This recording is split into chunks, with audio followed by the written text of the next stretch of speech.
Amigos do canal, Use Franca, Minutos com Kardec. Nosso tema de hoje, Escala Espírita.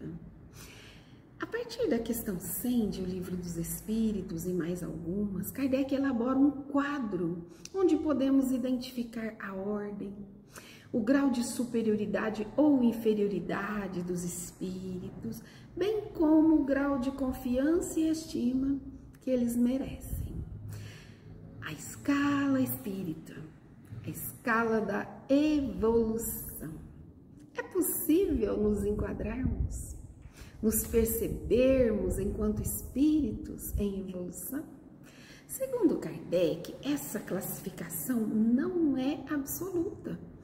Ela é para que nós aproximemos um pouco o pensamento, pedagogicamente elaborada para entrevermos a nossa evolução espiritual. Lembrando, o real motivo dessa evolução, o real objetivo é o aperfeiçoamento de cada um de nós, de tudo na natureza e de todos. Leon Denis. Ele diz ainda, é passando por inúmeras transformações no tempo e no espaço, durante milhares de séculos, por meio do trabalho, da vontade, do esforço, de todas as alternativas da alegria e da dor, que a alma se eleva, acumulando uma soma sempre crescente de saber e virtude. Evolução e finalidade da alma, Leon Denis. Vamos entender então, analisar algumas generalidades da terceira ordem dessa tabela, desta escala mostrada por Kardec. Primeira característica, predomínio da matéria sobre o espírito, comum a toda essa terceira ordem. Quando matriculados na escola terrena, a preocupação com a matéria nos faz esquecer o real objetivo da existência. Aplicamos as ferramentas do espírito, inteligência, vontade, pensamento apenas na matéria. Entramos pela porta larga. E Kardec traz mais: ignorância, orgulho, egoísmo, todas as más paixões estão nessa terceira ordem.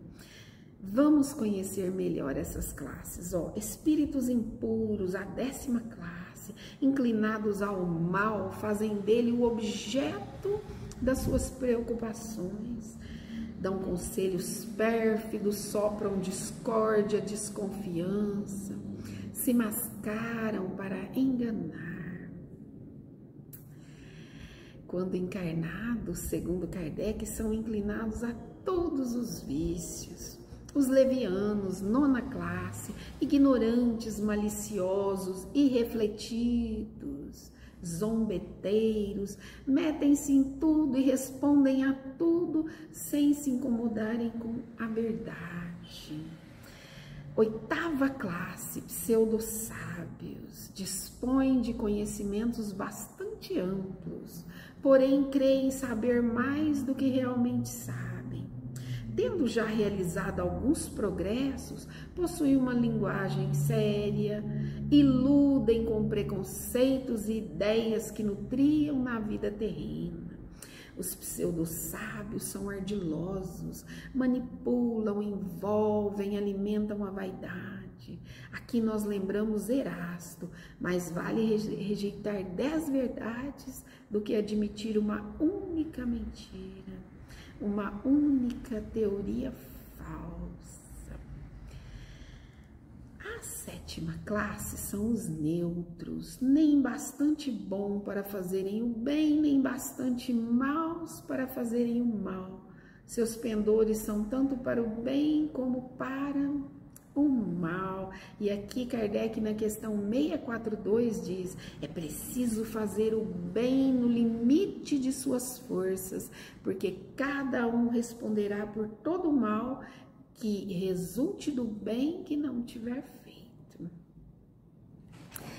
perturbadores. Estes, Kardec diz que não pretendeu criar uma classe distinta, mas que eles pertencem a todas essas classes, impuros, levianos, pseudo-sábios, neutros, e também estão ali os perturbadores. Não creiais em todos os espíritos, mas provai se são de Deus. João Evangelista. E Leon Denis prossegue, assim de grau em grau, sob a influência e irradiação do amor, a alma desenvolver-se-á e engrandecerá. Verá alargar-se o círculo de suas sensações. Lentamente o que nela não era senão paixão, desejo carnal, ir-se-á depurando, transformando num novo sentimento nobre e desinteressado. Problema do ser, do destino e da dor, evolução e finalidade da alma. Kardec então nos propõe a segunda ordem.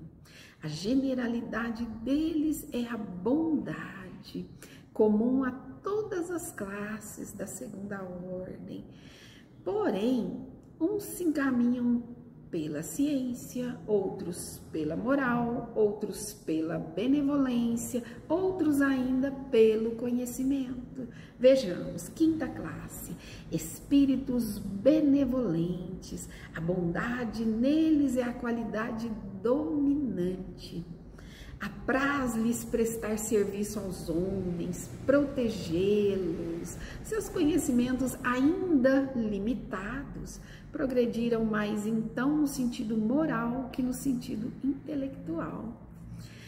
Quarta classe, espíritos sábios, distinguem-se pela amplitude dos seus conhecimentos. Preocupam-se menos com as questões morais e mais com as científicas, mas uma ciência útil, não movida pela paixão.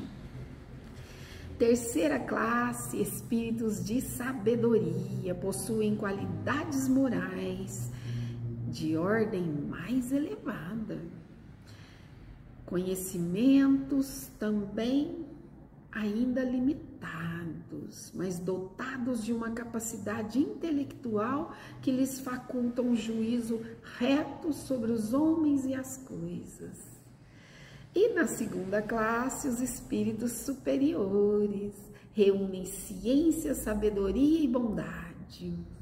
Da linguagem que empregam se exala sempre benevolência.